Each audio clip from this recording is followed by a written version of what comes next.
हस्त मैथुन एक अष्ट मैथुनों के अंतर्गत है और ये भयानक रोग है, भयानक रोग। इसमें संकोच की बात नहीं, जैसे डॉक्टर से संकोच नहीं, ऐसे शास्त्र और सदगुरुदेव ये संकोच का विषय नहीं। ये वो भयानक रोग है जो कैंसर से भी, टीबी से भी बड़ा भयानक रोग है, बड़ा भयानक रोग। उसकी तो औषधि, इसकी औषधि नहीं है। वो तो प्रारब्ध से आ रहा है। ये आप वर्तमान क्रिया को बिगाड़ कर अपना नाश कर रहे हैं।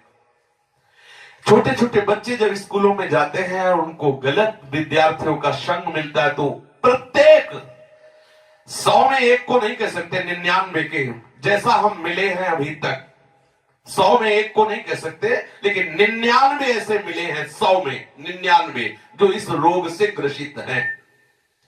पहले शायद वो पढ़ाई अपने लोगों के यहां नहीं थी। आज हमें बच्चे बताते हैं कि एक चैप्टर भी इसी प्रसंग का रखा जाता है। किसी विद्यार्थी जीवन से आए हुए साधु वेश में अपने उपासक ने बताया कि हम लोगों को शिक्षा दी जाती है कि जैसे खून निकल जाता है तो नया खून और बलवर्धक बनता है, ऐसे ही इस ब्रह्मचर्य का नाश करना अति आवश्यक है, क्योंकि वो हटेगा तो समस्त मांसपेशियों में नई शक्ति जागृत होगी। बोलो कितनी बड़ी हानि की बात, कितने बहुत बड़े दोष की बात है। छोटे छोटे बालकों की जिनकी किसी भी तरह से ब्रह्मचर्य नष्ट करने की अवस्था नहीं हुई, वो अपने ब्रह्मचर्य का संहार कर रहे हैं केवल केवल मनोरंजन के लिए। प्लेग, इन्फ्लुएंजा, ये रोग इतने बड़े महामारी नहीं जितना महामारी ये रोग है, जिसे बच्चे और बच्चियां खिलवाड़ समझ रही, मनोरंजन समझ रहे, ये करना आवश्यक ही है ऐसा समझ रहे, सुविधाएं दी जा रही, कहा जाता खेलो हंसो, मार दिया। अभी किसी योग्य नहीं हो पाए और उनको सारी योग्यता नाश करने की शिक्षा दे दी गई और नष्ट हो गए। ना वो गृहस्थी लायक रह गए, न विरक्ति लायक रह गए। ये जो हस्तमैथुन जनित महारोग से, भयानक रोग से ग्रसित साधक जो भी मनुष्य, जो भी बच्चे हैं, सावधानी, बिल्कुल अपनी मृत्यु का वर्ण कर रहे हैं। और हम ये पक्की बात कह रहे हैं 100 में 99 इस दोष से ग्रसित हैं। 100 में 99, 98 नहीं, 99। और हम जब उनसे पूछते तो पता चलता है ये केवल स्कूल में ही पूरी ट्रेनिंग हो जाती है। आपस में 4 बच्चे बैठकर ऐसे गंदे आचरण से युक्त हो जाते हैं जो जीवन में इससे निकल पाना बड़ा कठिन है। नाना प्रकार की, गंगा की कसम, यमुना की कसम, भगवान की कसम, गुरु की कसम, सब कसम एक तरफ, खाने के बाद 1 मिनट बाद जहां वो अपने स्वरूप में कामाग्नि जागृत हुई, नष्ट हो जाता है साधक। ये जो हस्त क्रिया के द्वारा अपनी वीर शक्ति का नाश कर रहे हैं, बिल्कुल समझ ले ये अनिष्टकारी चेष्टा पहली बात अगला जन्म तुम्हें मनुष्य का नहीं होने देगी, क्योंकि तुम इतना भयानक अपराध कर रहे हो। हर वीर शक्ति में वो जीवाणु है जिससे मनुष्य का जन्म होता है। आप उसको किस तरह से नष्ट कर रहे हैं, पहला महापाप तुम कर रहे हो। दूसरी बात, जैसे किसी लकड़ी में घुन लग जाता है, अंदर अंदर उसे खाली कर देता है, ऐसे ही ये क्रिया हर साधक को, हर बच्चे को, हर मनुष्य को जर्जर कर देती है, उत्साहहीन कर देती है, निकृष्ट भावना से युक्त कर देती है। कोई भी इस हस्त क्रिया को यदि स्वीकार किए हैं तो उसका फल देख ले, बिना प्रयास के वो वीरहीन होता रहेगा। कसम खाइए कि मैं जीवन में कभी हस्तमैथुन नहीं करूंगा। श्री जी को साक्षी करके इसका निर्वाह कीजिए, विश्वास कर लीजिए आपकी परमार्थिक या व्यवहारिक जो भी उन्नति सबके नाश का प्रधान कारण है। आप ऐसे कारण को स्वयं कर रहे हैं। गृहस्थी धर्म में तो जब संयोग होगा तब होगा, आप इसमें प्रतिपल मर रहे हैं, प्रतिपल। और ये आपको इतना कमजोर, इतना परास्त कर देगा, आप भगवत मार्ग में चल नहीं सकते। आप इसे निश्चय करें, इसी क्षण निश्चय करें कि मैं कभी भी हस्त क्रिया के, तो कोई भी साधक, स्त्री या पुरुष, कोई भी साधक किसी भी प्रक्रिया के द्वारा हम ऐसा, जब तक गृहस्थ धर्म से युक्त होकर हम भगवत पूजा की भावना से संतानोत्पत्ति वाली क्रिया, वो अलग चीज, अपनी किसी चेष्टा के द्वारा हम ऐसा नहीं करेंगे। जो ऐसा करते हैं उनकी समस्त इंद्रियां दुर्बल होती जाती हैं, एक एक नस से उनकी शक्ति का ह्रास होता जाता है और उनके मुंह में पीलापन, सिकुड़न बिना वृद्धावस्था के से दिखाई देने लगती है।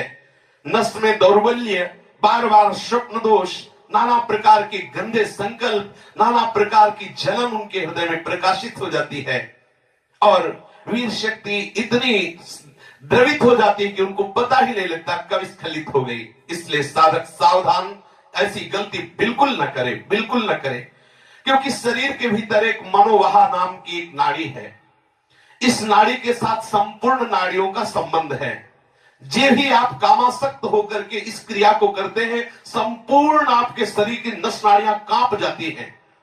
शरीर से लेकर मतलब सिर से लेकर पैर तक संपूर्ण यंत्र, छोटी मोटी सब नाड़ियां कंपायमान हो जाती हैं। फिर उस रक्त से मंथन करके फिर जो निकलता है उसे वीर्य कहते हैं। कितना बड़ा नाश कर रहे हैं आप। इस धातु से दौर्बल्य, प्रमेह, स्वप्न में, मधुमेह, बड़े कठिन कठिन रोग घेर लेते हैं। पक्षघात, ग्रंथिवात, संधिवात, अपस्मार, मिर्गी, पागल पर, भीषण भीषण पीड़ाएं शरीर में, न जाने कितने निंदनीय रोग इस क्रिया के द्वारा होने लगते हैं। इसलिए प्रत्येक उपासक को, चाहे वो गृहस्थ मार्ग का हो या विरक्त मार्ग का हो, बिल्कुल ऐसी क्रिया ना करें। जब कोई हस्त क्रिया करता है तो उसके सीधे कलेजे पर धक्का लगता है। जब क्रिया करता है तो संपूर्ण नस नाड़ियों में हलचल और हृदय पर धक्का लगता है, जिससे उसका दिल कमजोर होने लगता है। और वही सबसे ज्यादा जिसे हार्ट अटैक कहते हैं, वही कारण होता है। वीर चरण ही उसका प्रधान कारण होता है। क्षय, खांसी, श्वास, ये क्षमा महाभयानक रोगों का बुलावा है। हृदय रोग से पीड़ित अभागे मनुष्य किस क्षण मर जाए कोई पता नहीं। मस्तिष्क पर जो एक ऊर्जा शक्ति, विचार शक्ति होती है, वो नष्ट हो जाती है। जो ये हस्त क्रिया को करते हैं उनको देखते ही पता चलता है करते हैं। कुछ ऐसे लक्षण होते हैं जिनको देखने से ही पता चलता है ये सब वो प्रतिपल अपने आप को चौपट कर रहे हैं। कितना पागलपन है। आप अपने जीवन को नष्ट कर रहे हैं। पागल खाने में अगर देखा जाए तो 5 आदमी ऐसे मिलेंगे 100 में जो किसी अन्य घटना से पागल हुए। 95 ऐसे मिलेंगे जो विषय के कारण पागल हुए, जिन्होंने ब्रह्मचर्य को छीण किया है और उनकी मेधा शक्ति कमजोर हो गई और पागल हो गए हैं। ये व्यभिचार प्रवृत्ति किसी भी लायक नहीं रहती। सैकड़ों पागल खाने में जांच करने पर ज्ञात हुआ है कि जितने भी पागल हैं उनमें से 95 केवल इस बात से पागल है, भ्रष्ट आचरण से। आप परिश्रम युक्त, साधना युक्त आप रहिए।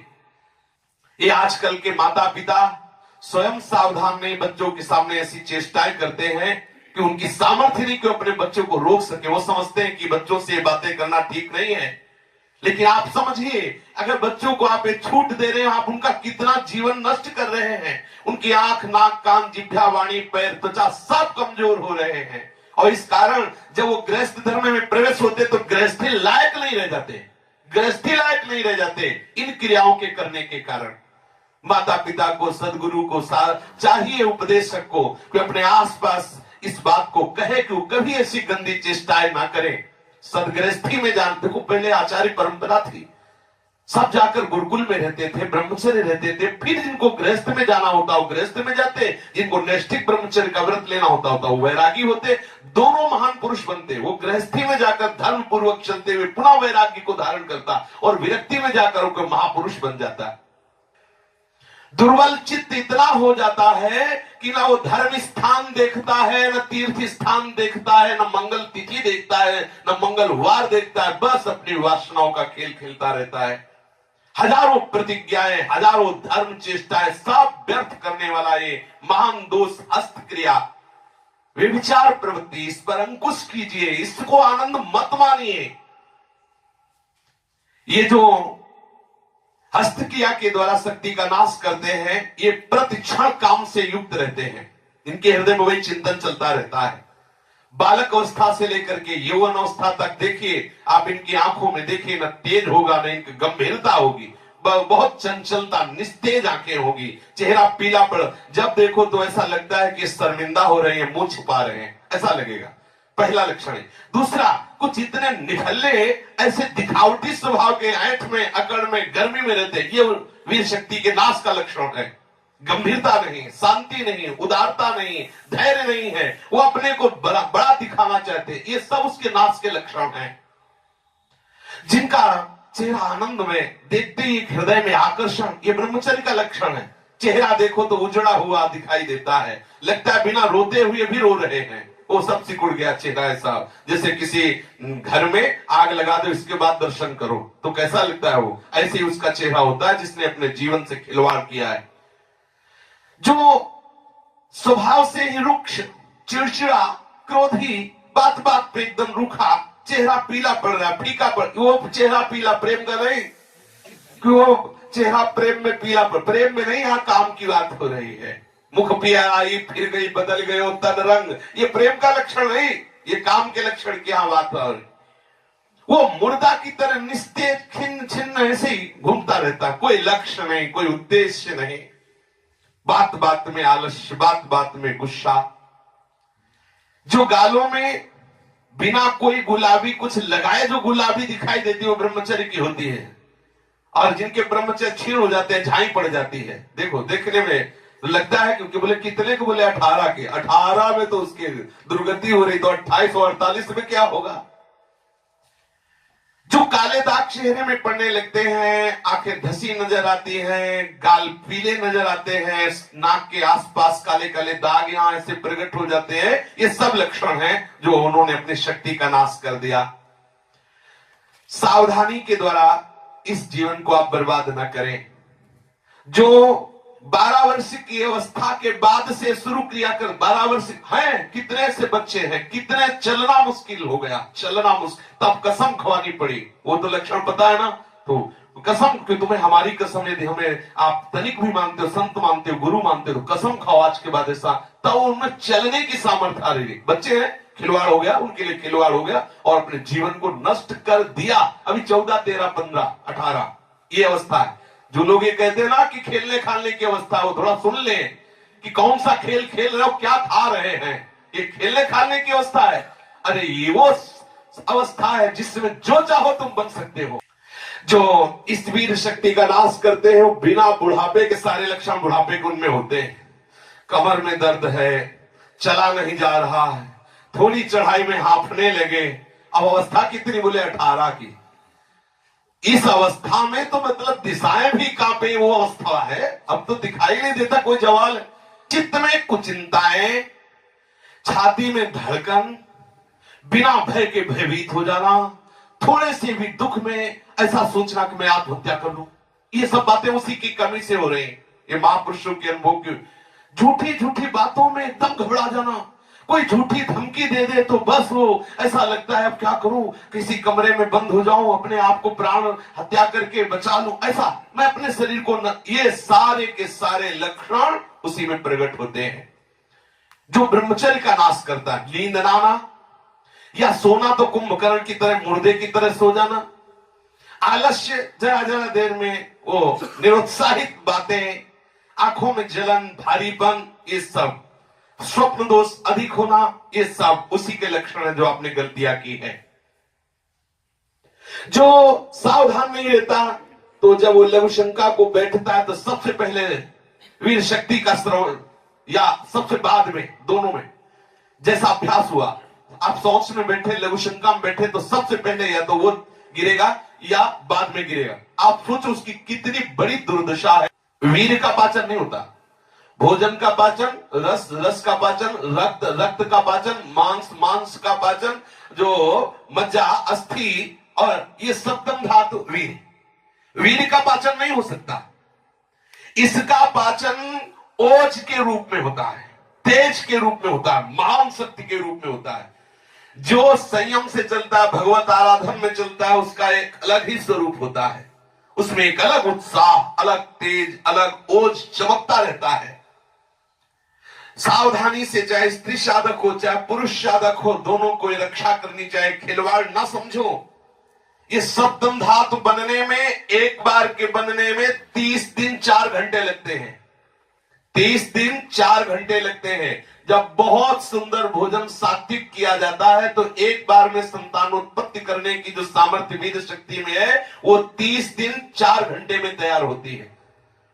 शास्त्रीय पद्धति के अनुसार, शास्त्र सिद्धांत के अनुसार साधक सावधान रहे, इसे तमाशा न बनावे, इसे मनोरंजन न बनावे, इसे खिलवाड़ न समझे कि कोई देख नहीं रहा। आप जिस कार्य के लिए मनुष्य जन्म धारण किए, चाहे गृहस्थ हो चाहे विरक्त, उसके लिए अति अनिवार्य है आपको ब्रह्मचर्य रहना। ये जो हस्त प्रयास के द्वारा ब्रह्मचर्य का नाश करते रहते हैं, इनको बहुत सावधान हो जाना चाहिए। एक बार ब्रह्मचर्य नष्ट होने में 1.5 तोला सप्तम धातु नष्ट होती है, जो 30 दिन 4 घंटे में तैयार होती है।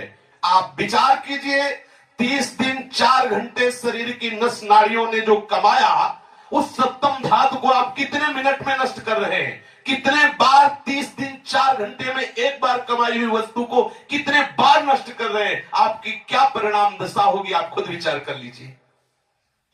कठोर परिश्रम से 30 दिन 4 घंटे में तैयार होने वाली 1.5 तोला अमूल्य वस्तु जो भगवत स्वरूप है, आप उसे कहां बहा रहे हैं? कितनी मूर्खता कर रहे हैं आप। इसको सुनने में बोलने में संकोच लग रहा होगा। घोर पतन का रास्ता अंदर ही अंदर मन को आप दे रहे हैं। इसे मूर्ख नहीं कहा जाएगा और क्या कहा जाएगा? जो इतनी कीमती वस्तु को केवल मनोरंजन के लिए बर्बाद करे, तन मन धन श्वास सबका नाश करने वाला। जैसे फूलों का इत्र, ऐसे ही संपूर्ण मनुष्य का सार ब्रह्मचर्य। एक एक रुपया आप जैसे बहुत कंजूसी से समेट के रखे, फिर कोई चुराने आवे तो आप दे देंगे क्या?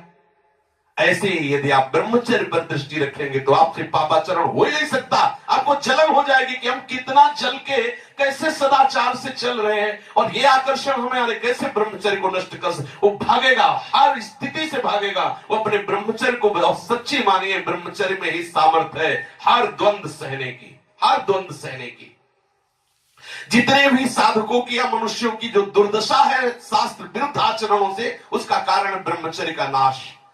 जरा विचार करो, जो दिन में 2 बार, जो 3 बार, या 2 दिन में, 3 दिन में, या चौथे दिन में ऐसा करते हैं, आप उन पर विचार कीजिए कि 30 दिन 4 घंटे में तैयार होने वाली वस्तु को वो 2 दिन में, 3 दिन में, या 1 दिन में 2 बार, या ऐसा आप सोचो उनकी कितनी बड़ी दुर्दशा हो रही, वो कहां पहुंचेंगे। आज कसम खा लो, बार बार कह रहे हैं, और ये हम दूसरों के लिए नहीं कह रहे, अपने लोगों के लिए कह रहे हैं, अपने लिए कह रहे हैं। अपने लोगों को कसम खा लेनी है, हम भूल कर कभी हस्तक्रिया के द्वारा अपने ब्रह्मचर्य का नाश नहीं करेंगे। जो अष्ट मैथुनों में वर्णन, हम एकांत में कभी स्त्री से संभाषण कामुक होकर नहीं करेंगे, हम कभी एकांत में खड़े होकर किसी स्त्री को नहीं ताकेंगे, कभी वो हम चेष्टाएं नहीं करेंगे जिससे हमारा भगवत मार्ग रुके। जो गृहस्थ है उनके लिए भी यही नियम है, एक पत्नी व्रत धारण करने वाला ब्रह्मचारी ही कहा जाता है। इसलिए सावधान, गृहस्थी में भी जाना है तो तब तक ब्रह्मचर्य का पूर्ण निर्वाह करें जब तक आप गृहस्थ धर्म से युक्त ना हो जाएं। और यदि विरक्त है तो आजीवन आप भले चले थोड़े दिन, लेकिन इसको सह जाएंगे तो इतने आनंद में रहेंगे, इतनी शीतलता, इतनी द्वंद्वों से लड़ने की सामर्थ्य आएगी, इतना उत्साह भगवत प्राप्ति को होगा। आप खुद देख लीजिए।